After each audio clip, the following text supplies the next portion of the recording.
We are finally getting webcams that can compete with mirrorless cameras. Kinda.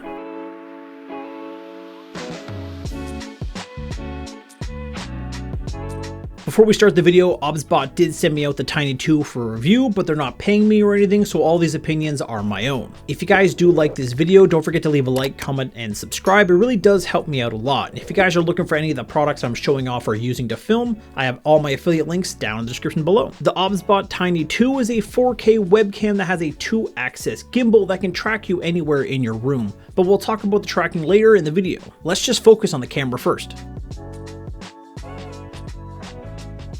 In the box, you get the Tiny 2 itself,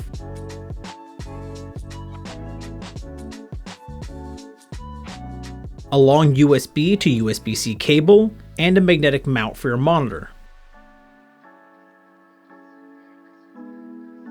You can also mount it with a 1/4-20 thread on the bottom. The Tiny 2 can stream at 4K 30 or at 1080p 60. That's also 4K 30 with HDR turned on. I wish I could do 4K 60 because I like the look of 60 FPS better, but since most streaming platforms can only do 1080p, the 1080p will do just fine. Now the software for the Tiny 2 is actually really good, like changing the exposure, the white balance, the contrast, and the sharpness.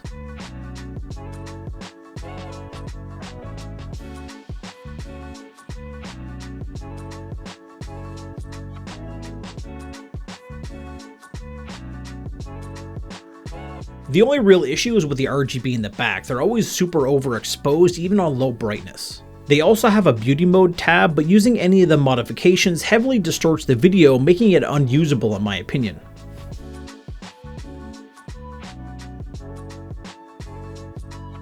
And now onto what makes this webcam stand out. The Tiny 2 has this 2-axis gimbal letting you walk around your stream room and having the camera completely just keep you in frame the whole time. And the tracking is actually really good. The standard tracking mode is a little more stable and slow, so it's kind of better for your viewers while watching you. If you do need a faster tracking, you have the motion setting. In the motion tracking setting, it's pretty much impossible to lose the camera.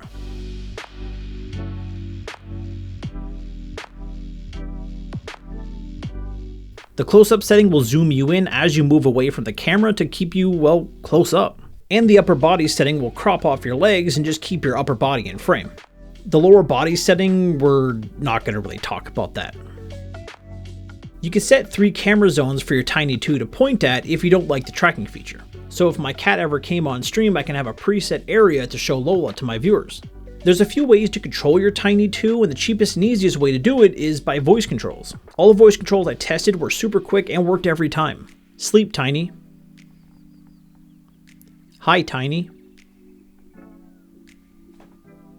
I did struggle with the hand gestures, so I just never used them. You can also pick up this awesome little remote for about 50 bucks Canadian. It can do basic gimbal controls and mostly presets. Anyways, what do you guys think of the quality and the features of the OBSBOT Tiny 2? Do you guys think it's worth the price tag, or are you guys going to go with a cheaper non-gimbal version webcam? If you guys stuck around to the end, I really do appreciate it, and thanks for watching.